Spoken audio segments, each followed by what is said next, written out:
Hi, everybody. This is Heather Lockett, and we're having lasting conversations. Today, we are kicking it off via Zoom with the absolute extraordinary dynamo, Olivia Akin. How are you today, Olivia? I'm good. I'm so excited to be here. Thank you for having me. Thank you. And we are connected by a mutual friend and producer, Janine Stella, who has been itching to get us together. And we're going to have a really great conversation. You have your whole wheelhouse is achieving success. And you have a podcast by that very name. You have a book that you authored called Achieving Success in Career Development. Your resume is bionic. We could get into that, but I wanted to just go ahead and welcome you. And you have taken the time today from a vacation slot in Orlando, which also means that we're just up the street from each other. So I've always liked the kismet of everything and how we're just, even by location, we're very interconnected. So welcome, welcome, welcome. Thank you. Listen, so you have had an extraordinary career already as a woman under 30. That's where the dynamo, the firecracker, this fire within that clearly you're helping people achieve their own levels of success and light their fires from within to expand and do whatever it is that they're doing. Where has that started? And I'm going to actually start with a question that you usually ask your guests is, what does success mean to you? Well, that's a great question. Yeah. And it's something that never typically gets flipped. I've only had one other person ever flip the question on me. So I appreciate you doing that. For me, success means it looks like as long as I could help one person every single day in one sense of a way, whether I know it or not, then I've been successful. It might be someone who listens to the podcast. It might be the act of kindness that when I'm at Chick-fil-A or going to the store that might do a piece of good and make an impact in someone's life. And I might not even know how that might play out. I love that. And one of the words I use all the time is kind of my own life mantra is organic. So as life organically plays through us, and we can have a vision of where that's going, but that's where if we're just waking up and can enjoy our day, that's a success. A lot of people have a horrible time or they're in bed or maybe even in their deathbed. But the success of waking up and appreciating our life and how it flows, that can be the true nugget. And then the skyrocket to whether there's professional success and family success. And let's tap into what it is from the essence of your book and from what you do for coaching for people. Yeah, so achieving success, and the whole reason I purposely named the book Achieving Success in Career Development and the podcast Achieving Success with Olivia Akin is on the premise that we are always achieving success. And success, kind of like you mentioned, can look different today versus tomorrow. It can change, and that is okay. And so in the podcast aspect of it, it really is uncovering what, especially at a young age, we're kind of told, okay, you go to college, you get that degree, you'll get that job, you'll stay in it, you can make six figures, you're then successful. Or you hit the management tier and you're successful. And kind of going, it isn't a straight A to B equation. There's some hiccups in it. It's really an A to C equation.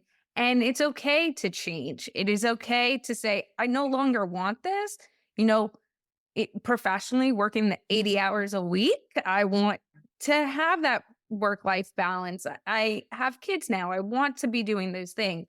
And we kind of go through that and really make it known with people from all walks of life all over the world of what that looks like for each individual person, both personally and professionally. And then on the consulting side and coaching side, it plays into that, right? So I do a lot of one-on-one consulting of figuring out your strategy, whether that's career development or a business you're doing. Where are you looking to possibly grow? What are some of the goals you have?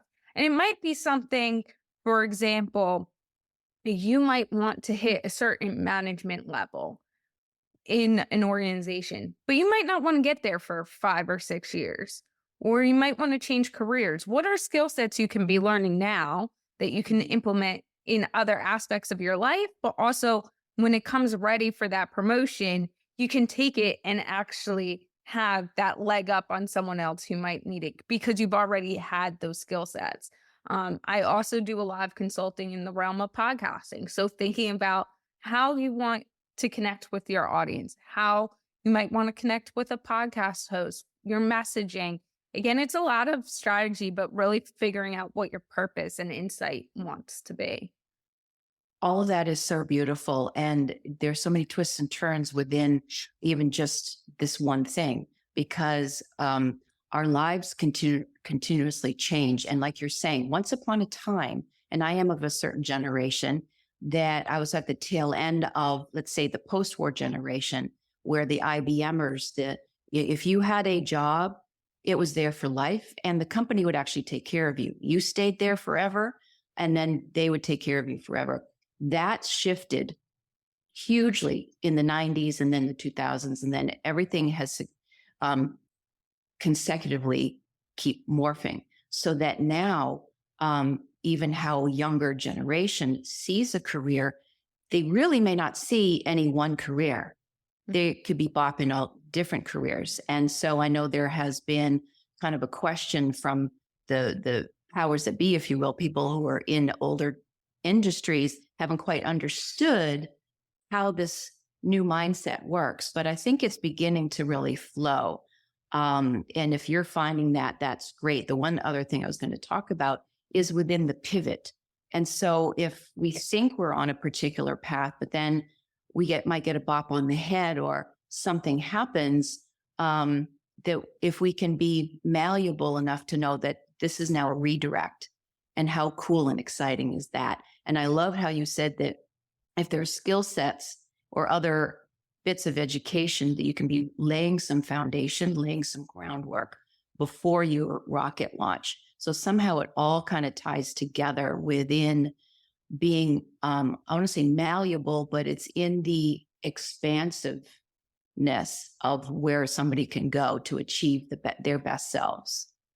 And you said something that I think is really important as well, is the importance of the pivot, but also in today's age of the work environment, it is not like it used to be. You see more and more companies, sadly, and just the way the environment is today, not looking out for the employees, not saying, ESPN did this when a lot of the mass layoffs were happening, and I give them kudos for it. They went to the top broadcasters, that you see on ESPN, and they were like, listen, we need to cut this amount of money. Are people willing to take the pay cut at this level so that we can keep the staff on the lower tiers so they don't have to lose their job?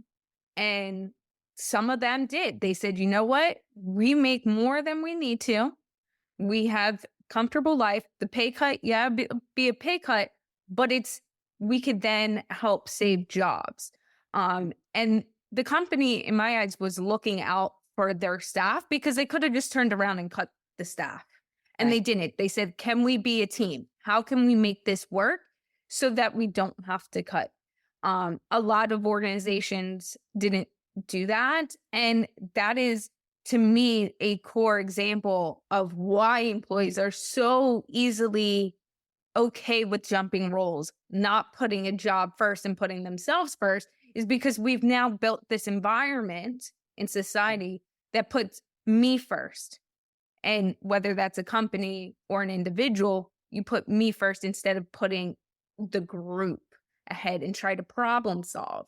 And that's why, too, it's so important to be continuously growing and thinking about what your success goals are. And if you look at me and where I was 10 years ago and what I thought success looked like and what I had to do to achieve where I wanted to be in a career, and even what I thought my career would be like for my 25, 30 years in an industry, it looked vastly different than what I think it looks like now and what even the industry I'm in. So I want to also make listeners who are listening to your show know it is okay to change.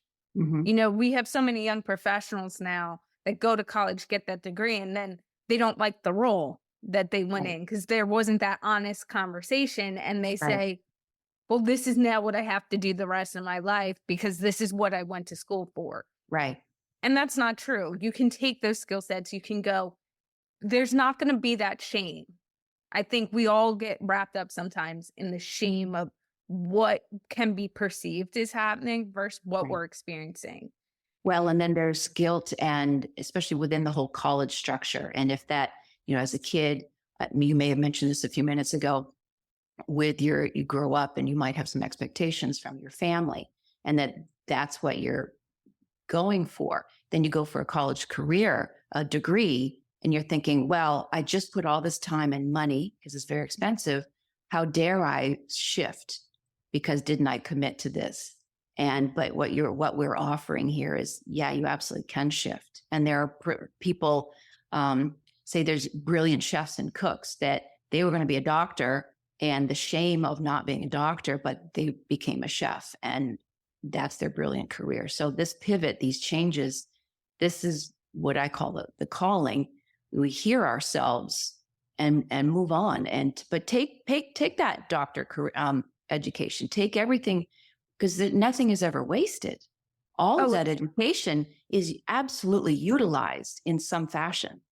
exactly. And I think, that's a key thing to take away from anything is the fact that the skill sets you gain in one area can be transferred into another Absolutely. area. A quick story of something I remembered is I went to Quinnipiac University and I went in undeclared, got in, and during that like weekend in the summer where you start picking your class, you go to campus, I ended up being in a classroom with the chair of the entrepreneurship program. And he was talking to me about the classes that I would take if I went into that major versus another one. And I decided right then and there I was going to be an entrepreneurship major. And fast forward about a year and a half into the program, my fall of sophomore year, and we're sitting in class with the chair of the department. And I had started the Society for Human Resource Management student professional chapter at my university. So I was the president. Now, that's a business management, typical oriented society. People who are typically in HR, business management, would be the ones in that organization or starting it, right? And we're in the classroom and he's talking about these different skills and this and that for starting your business. And we're going through an exercise and I say something about SHRM. And he turns around and he goes, "You're an entrepreneurship major. Why would you be running an HR business society?" And I turned around and said, well, if I'm going to be starting my own business, shouldn't I understand how to hire people, fire people, policy? And he didn't have a reaction for me because those are all skill sets you need. And I think it's so important to be able to understand that things can collide together. And that's why now I have a degree or certification in every business area. And people say, why? Why are you involved in all these different things? Because they're all skill sets and tools that have shaped where I've gone today, but that in my own business now, I use project management thinking. I Mhm. have to understand supply chain. It gives me the ability to talk to many different people, understand what's going on, understand when a hiccup happens, how to potentially solve it. So it really is the importance of going, this skill set might not be for this exact role or this exact job, but I could be leveraging it to grow my own knowledge base. I love everything about that. And let's go back to even your childhood, because again, this kind of gets into your drive. I don't know if were raised in an athletic family, but you've been an athlete, and that is a whole mindset and discipline and fire, right there. And so you were not just a swimmer, but at 9 years old, you were training as a junior Olympian. And then a pivot happened. But then you took that pivot and created something else and something else and something else. So take us through that bit of timeline, because we've gotten very broad on some of the things that you're doing, but it's very, very specific, including how you ended up doing PR for the New York Giants. I mean, all of these steps and supply chain, everything seems so vast, but each step along the way, since you were a child, has led you to the next thing and the next thing. It's very fascinating. Well, thank you. And so when I was a child, I do have two younger sisters. They were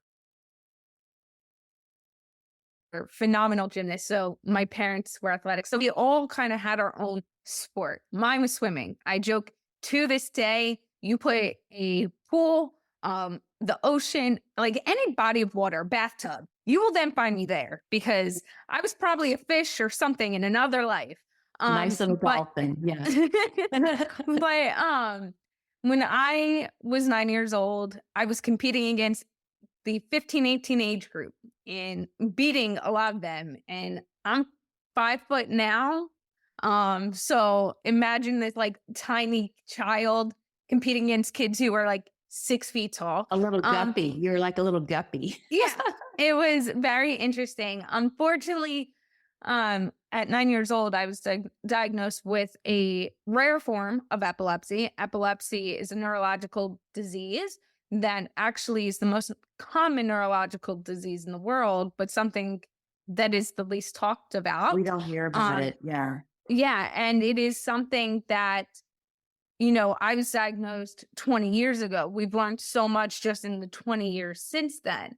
And when, for example, you're underwater and have a seizure, it could be, and seizures can range from just a quick staring event that could be 3 seconds long, or what you stereotypically see on television of the shaking, the foaming at the mouth. There's a wide range. One thing it does, though, is if you're in a body of water or things like that, it will cut off the oxygen to your brain, because your whole body kind of starts to shut down and react in a way. And so they were scared, obviously, like this 9-year-old kid, you don't know how your body's going to react. You don't know when it's going to happen. And when I had my first seizure in the water, because I had grand mal at the time, which is when I started having seizures, those seizures you do see on TV, the shaking, the not knowing anything. If I had a glass in my hand, I could break the whole glass with my fist. Yeah. And the first time I had a seizure, I went underwater. Luckily, this is where the rare stuff starts to happen. Because I'd been swimming since I was 4 years old, my body instinctively knew if you're underwater and not swimming, you need to start doggy paddling. So I started doggy paddling. But what that ended up doing is very quickly the swimming association and everyone was like, okay, if we want to fight for her, she wants to stay swimming, but what would that look like? It went from me really being able to be free and be in the pool and compete to now getting these looks of like, okay, when is the next thing going to happen? When do we have to be like, other people were on edge. They weren't putting me in the long races, right? Those 800-meter races or whatever. They're putting me in the 25. And because they didn't want me to exert myself to a point. And so I really quickly lost the ability to really swim at my level. And my seizures were happening more and more frequently. So it wasn't just like, okay, once every 10 minutes, it went to like every 3 minutes, it happened for 10 seconds. So I lost that sport due to what I call like an injury. It's something that's not due to my choice. It took me some time of, okay, what can I be doing now? Figuring out. And when I was going into high school, I actually had my elementary school gym teacher, who was my gym teacher and my two younger sisters' gym teacher, say to me and my parents, listen, I'm actually going over to the high school when Olivia goes over, and I will be a gym teacher there. I'm also going to be the wrestling coach. Olivia, why don't you come in like manage? You've loved the team aspect. You tried to figure out your path still in sport. Why don't you become a manager and work with me and help lead the team and support the guys? And so I started being their team manager, which I was very good at. And it was my time management, all these skill sets I'd learned, right, to swim well, to practice that discipline. I was able to apply in different areas. And I really started to enjoy it. And around that same time, my sisters, again, who were gymnasts, decided they were going to start diving because it's a lot of the same skills and tumbling in the air, whatever you want to call it, that goes into diving, that's in gymnastics. And I decided to do it too, because you're just going into the water for about 30 seconds. By the time I graduated high school, I was the state champion holding the state record in 3-meter diving, and I was a diving coach. And I left the diving sport by choice. I was at the top of my career. I could have either done it in college or not. And so going into college, I had these different pivots in areas, right? One thing I left out is by the end of my high school career, I was managing not one, but 4 men's sports teams: wrestling, lacrosse, baseball, football. And you've been in it. You've just been in it and taking that those organizational skills that really just must be part of your innate wheelhouse. And that's the thing. Yeah. It's taking those. And then when I got to the level of college sports, I had a very different perspective than someone who had not been in sports before. I knew what it might be to lose at something. I knew if a guy got injured, what that impact could do to you mentally, physically, not being able to train, being cut from a team, and then leaving your senior year of college and going, okay, well, I'm not going to play pro. So now I don't have a choice. My career is over. Like, I chose not to do that. And so I was able to connect and really work with the guys differently. And that's kind of what led to my connection in the pro world as well with the athletes is, okay, let's look at this and let's mentally go through this together. But like, I'm kind of the mama bear in the group, and I've been there. I've been where you're going to be at some point. So let's start preparing for what might come. And that's one thing I really worked with athletes on. I still work with athletes on is like, what are the skill sets you could take away? What are the things you could start doing today that isn't just football related or hockey related? I was just going to say life instead of, or life in addition to sport, and I think there are whole organizations trying to help the athletes that's been their one and sole focus for so long. And that by maybe 18 or 22 or 32, that's finished in that same way. And so then now what? So this is all very key to laying those very foundations, because the other thing, if you're a college athlete and maybe you're sidelined with an injury or something, what does that even do to your college education? So there's so many levels to this. So this is really wonderful, that mama bearness of seeing there is life beyond that one focus. And it's also sometimes, I think, actually been in the room you've been in, right? Yeah. Mentally, physically. A lot of people will ask me, well, you never played football before. My school didn't have a hockey program. My high school, I never was involved in any aspect of hockey before I went to Olympian University and started managing their 2 D1 athletic programs.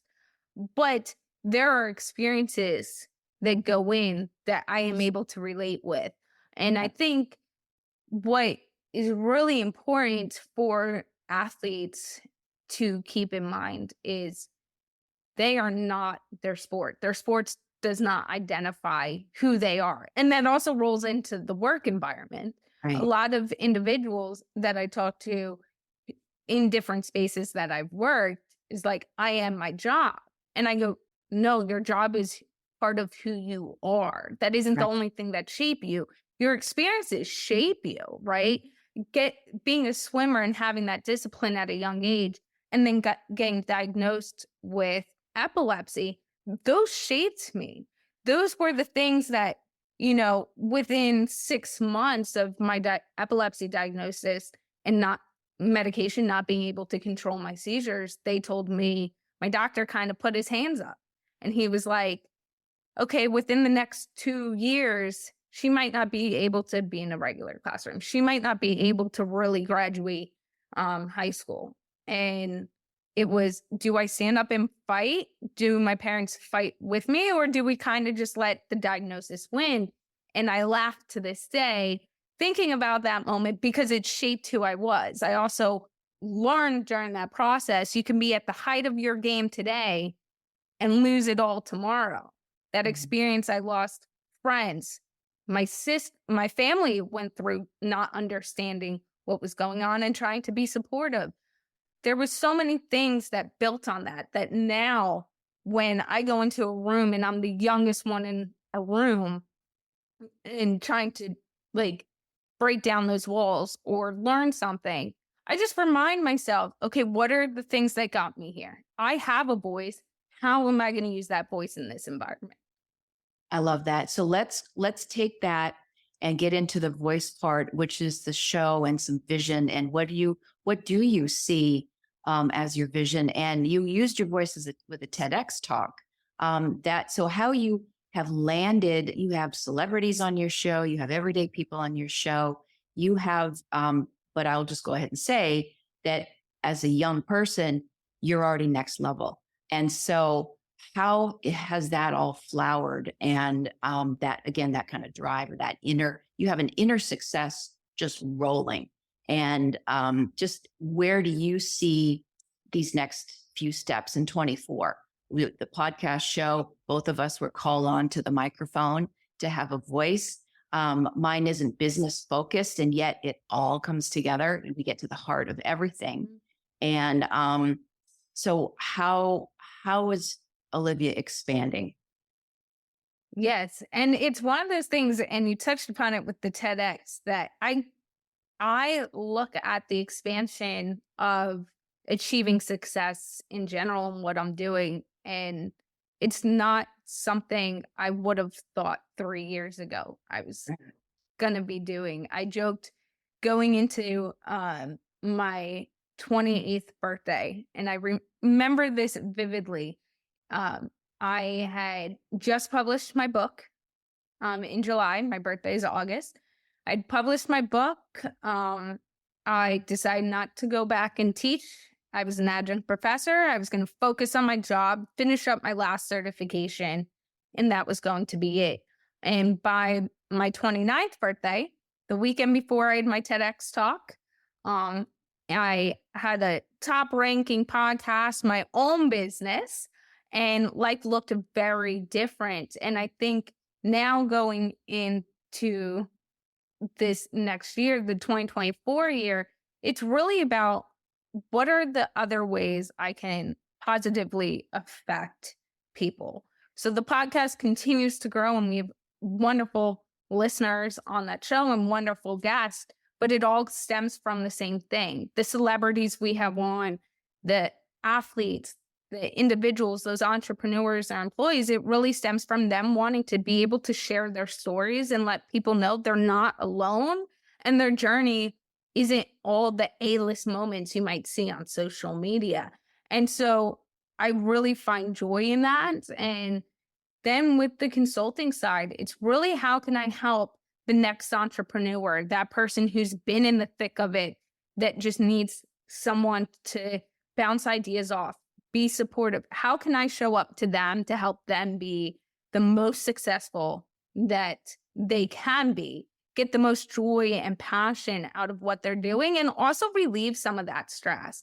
And I think as entrepreneurs and business owners, a lot of times, especially in the beginning, you can feel like you're going through this alone. right? Especially if you come from that corporate environment when there's so many people, you could show up to work and you have your coworkers. And now you're creating something, whether it is a podcast, whether it's that service that you're going to be providing, going and doing consulting, it could get lonely sometimes. So sometimes it's even just, how can I show up and be there for you today? So you're not the only one in the room. And understanding how I can use my voice to bring awareness to different things and how I can help others use their voices to help the community in general. That's fantastic. And are most of your clients in the younger generation or older, or it's a mix? And part of my head thinking about this is with one of our previous guests that we had on, that one of her businesses, she also has a grief foundation, but she has a group that's trying to, she would say, connect the dots with companies looking for employees because of this gap of where communication lies, where are people not even wanting a career or to show up for work. Take on trades is part of her business, where it's in the trade industry, because if people want to be doctors or IT or STEM in the sciences, that leaves a big gap with the hands-on type of training. So I guess my question goes into who has been coming to you for your services so that they can balance their own life and their career and know that there are all kinds of paths to take. So I do get some young professionals who are starting to go on the job process or want to grow professionally and just kind of don't know how, or they've been transitioned into a management role with leaders who were their leader. And now there's that gap of, how can I hold my ground while still being respectful, keeping those relationships?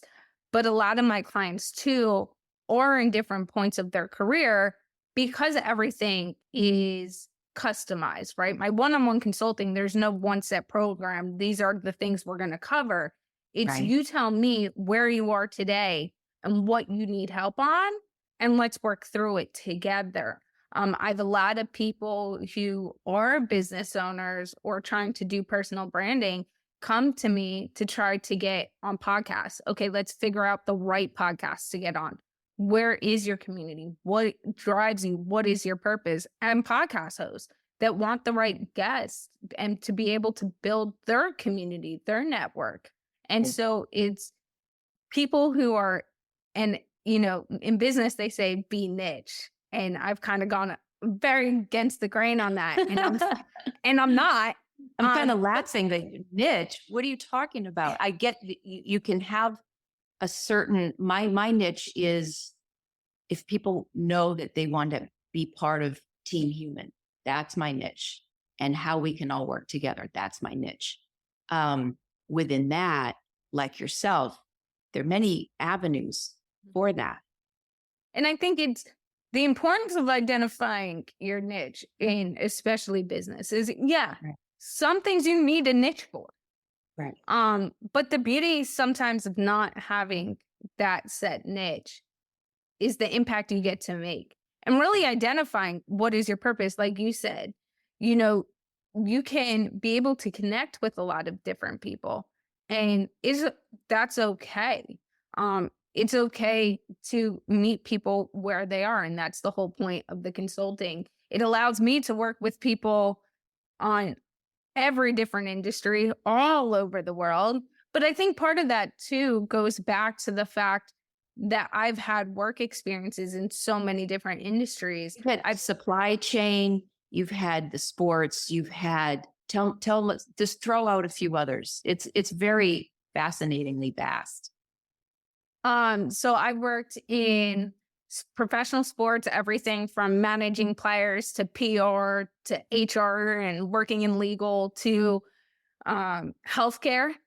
I helped make the appointments, helping people really identify where their pain is. And that started being the middleman between team doctors and the actual hospital, and kind of expanded.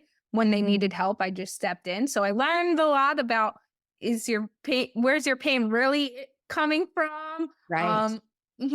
What kind of doctor do you need to see?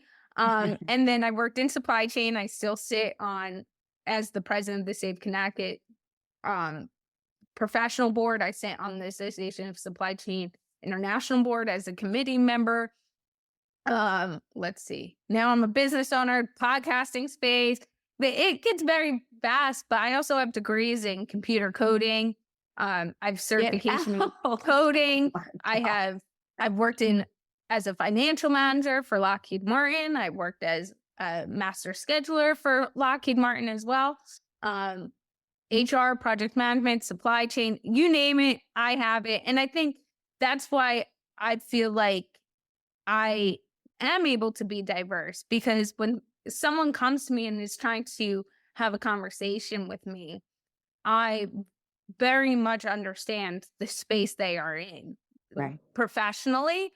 And so they don't need to sit there and try to dumb down the terminology or explain to me how the things work. I understand how they work. And so it opens that door of communication, of understanding right off the gate, from the gate.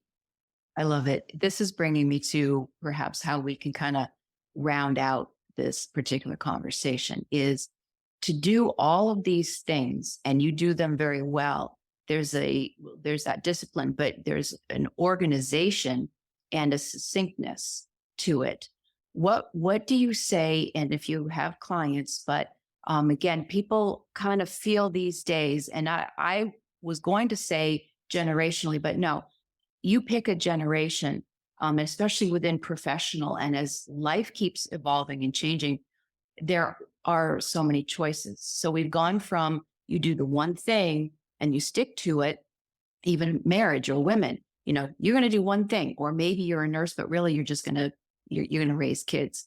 And I won't say just anymore, because that's a great job. My point is, those who are feeling, oh my gosh, there's so many choices. Now what? I don't know where to land. What is for me? Because I have an interest here, but I no longer have an interest there. You have very succinctly done all of these crazy ass things. What do you tell people who are feeling that lostness and where to go now? So I say to do first a few things. Mm-hmm. And the first two are definitely in this order. Take a deep breath and take a step back. Sometimes, whether it's personally, professionally, we are in the mix of our everyday lives so much. We're the center of that tornado that's going. Right. That we forget that, what are we really passionate about? Where do we find the joy in things? We talked about this earlier in a few different ways before we started recording, but then also during the recording, of where I've been in my career, and that even the 2-year difference that I've had. But also, I personally, and that was just professionally, personally, I have a boyfriend that's in the Coast Guard. And so a year ago, I was telling people I'll never move out of New Jersey, right? I'm going to be here forever. My spouse will live with my boyfriend or my husband. We're going to be in Jersey, South Jersey. We're not leaving. And now I'm going to be moving to Alaska. So there's a lot of changes. There's a lot of understanding. So sometimes when you're in the middle of the tornado, it's so hard to see. So first, take the step back, and as much as the noise is going on or you're feeling overwhelmed, take that few minutes or even the hour, a few days to do some things when you're feeling that way that are just for you, right? For me, I love being in water. So when I get super stressed out and need that break, and there's not what, I'll go take a hot bath, right? I'm getting in my zone. I might do Legos. I might do just watch TV, but it's okay to take that break. And then really sit down and go, what am I liking in this thing I'm doing? What am I not liking? If I potentially want to go down this path, how are the things I'm liking in the role? Am I going to be able to do them the same, more? And that will start to really line out. Also, after doing that, or even at the same time, listen to what other people are saying. What Right. are other people saying your superpower is can be just as People important. close to you that you trust, Mhm. not the swirl of the socials, because that's part of the tornado these days too. And, and I can catch myself scrolling and, am I shoulding and I should because everybody else's experience? Well, no, what is my own experience? And so I love that very question. The people that you trust, maybe it's very Brene Brown. You only have this many, not everybody, to hear you out, that have your And back. it's also, what do people even, we'll take your work environment, right? Right. What are the people around you going, how do you do that so seamlessly Right. and not think how crazy everything could be, that is a lot to do, or that is difficult. I think that can be just as important, because there could be those small things that you look at as so easy. How can everyone not be doing this or be doing Right. it this way? And everyone's going, how How do do you do you that? do it that way? That's right. That's very true. So to be mindful of, well, that's your gift. Mhm. The stuff that comes so easily, well, that's your gift. And then how do you parlay that? Mhm. Right. And have fun so that your profession becomes fun, becomes that seamless thing. Yes. Yeah. Olivia, this has been fantastic. Do you have any more nuggets that you would like to share at this point? Well, Plus I all would the where to just find say, you and where and all that good stuff. so I would say the last nugget I would add is, no matter where you are in life, both personally and professionally, be okay with the decisions you make. I think so many individuals go down a path that they experience things and then they turn around and beat themselves up for the route they went down. And why didn't I know that I shouldn't be doing this? And I always tell people, you're making the best decision with the information you have in front of you. So as long as you can go through life, personally and professionally, make that decision and be able to be okay with it, lay your head down on that pillow at the end of the night, you can live with the decisions you make. And that's a good factor in going, okay, do I really want this decision or not? And I think asking yourself that question of, am I going to turn around with regret? Am I going to say, no matter the outcome, I'm okay that I made this decision? That will give you so much peace. And I think that's the last nugget I'll leave with the listeners today. So wise, so wise. We just don't need to carry regrets with us, because every decision is an experience and every experience leads us to the next experience. Yes. I love it. So where can people find you? So you can find me on my website, achieving-success.com. You can search me on LinkedIn, Olivia Akin, or email me at olivia.akin@achieving-success.com. I personally answer every message, LinkedIn connection, email that comes through. So I think it's so important to be able to connect with individuals and really have that conversation with me if you're trying to reach out to me. So I will definitely answer every single person. And of course, you have your podcast that runs Yes. every week. Is that correct? Yes. Every single Tuesday we drop a new episode. And that is Achieving Success with Olivia Akin. And you can find it on all podcast platforms as well as YouTube. Wonderful. Thanks again so much, Olivia Akin. Thank you for having me on. And thanks for listening, everybody. Please remember to like, review, and share this podcast. And if you want to reach out and be part of the community, you can send emails to podcasts@lastingconversations.com. You can find us on Facebook, Instagram, and now YouTube. This is Lasting Conversations. We get to the heart of everything.